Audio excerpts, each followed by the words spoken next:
That's a history, but all three stages persist in some form or another. And in my little book, Tantra Sadhana, I present a way of recognizing Tantrism through 8 characteristic activities, 8 being a very significant number in Kaula law. So try my best to avoid repetition. I thought I'd add some more explanations of some of these categories. Maybe not 8, all 8, as that would be a bit tedious, especially as it's in the book. But just to remind you, the 8 seminal practices of the Kaulas are 1, sadhana, or some sort of magical practice, 2, mantra, 3, mandala, or yantra, 4, mudra, or magical gesture, 5, nyasa, or placing of things, 6, jhana, or meditation, 7, puja, which is ritual, especially some sort of sexualized rites, and the 8th mark is initiation. I'm just going to talk a little bit about mantra.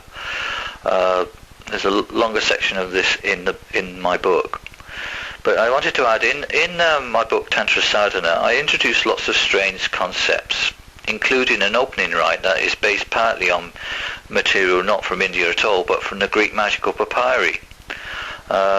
So I thought I'd better take some time to explain why I did that. It was probably quite an odd thing to have done. For some time now, I've had a working hypothesis that there's some sort of crossover between the ideas of late Egyptian magic and early tantric magic. They certainly overlap in terms of time, and there is a geographical connection which I've explored before. Hence my term Tankem or Typhonian, or indeed, if you look at the terms Golden Dawn or even Theosophy, they all work on a similar premise, that there's some sort of common ground between the magic of the Greco-Egyptian world and the magic of the Hindu world of the same time.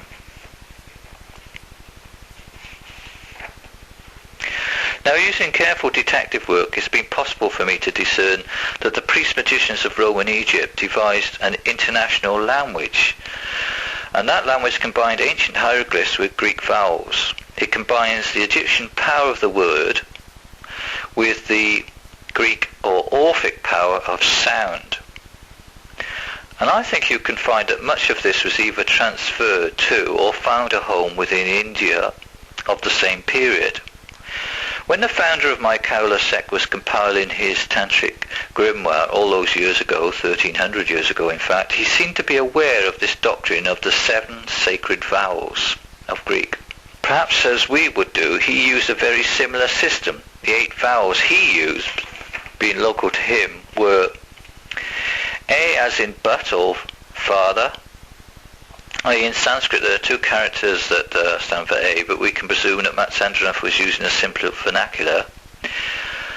I as in fit or fee, U as in put or boo, R as in purdy, L as in table, I as in bite, Om as in the famous mantra and as in rope, and R as in found.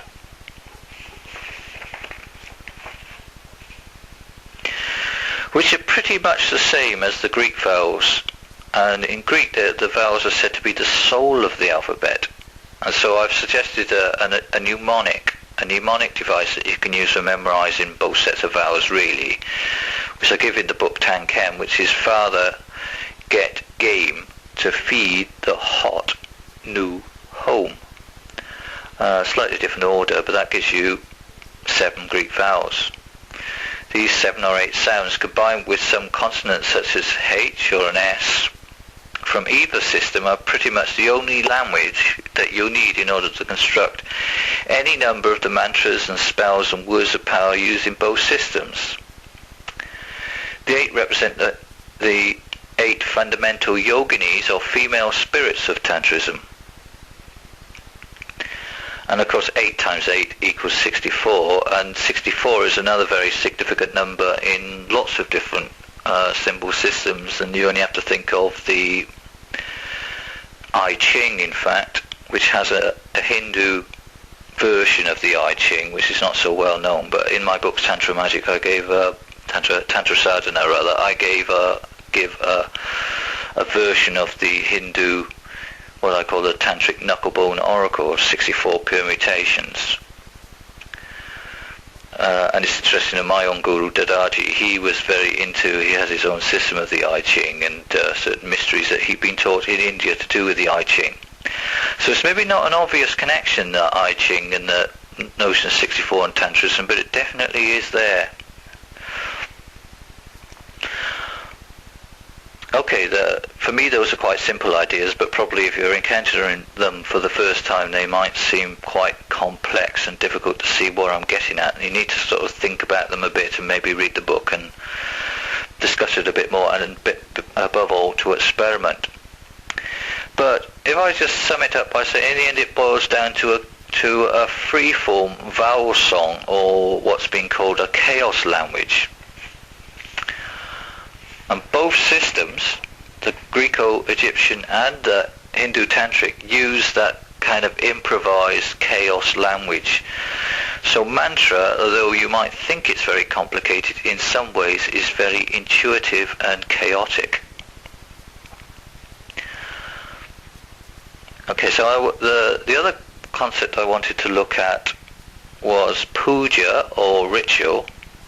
Puja means ritual, and is probably the most distinctive thing that everybody knows about Tantra.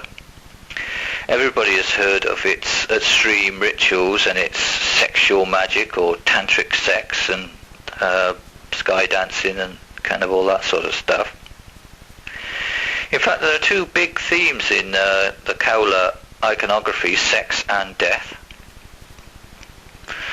So if you look, for example, at the famous images of Kali, there's one on a handout, actually it's the wrong one I put on there, where she loses her head,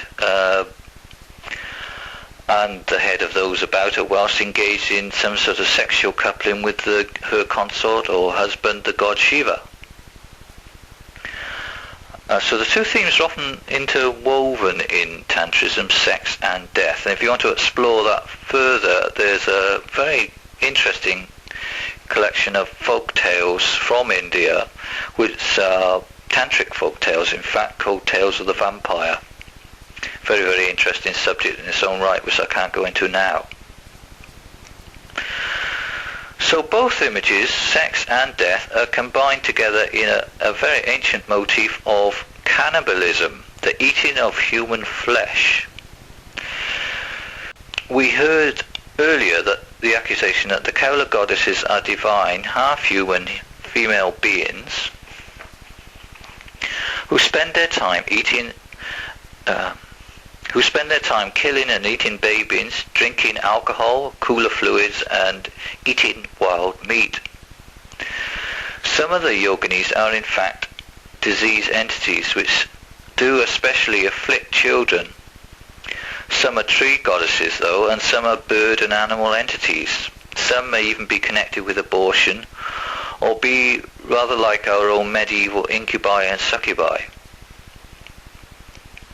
Perhaps like many religions, perhaps all, we all have bloodthirsty roots, and over time these have been mellowed and moderated or turned into metaphors or internalized. This is the same in Hinduism, which grew from a very bloodthirsty Vedic religion. In terms of the issue of sex, sex in Kaula rites is never conventional. On the whole, I think it's more oral than penetrative. That's the phrase I've repeated many times. If you want to succeed, you must succeed. So oral sex facilitates the process of fluid gnosis. That is the transference of knowledge from the yogini, the guru, or some other intermediary to the would-be adept. And at this stage, by way of light relief, I'll read you a little tantric poem.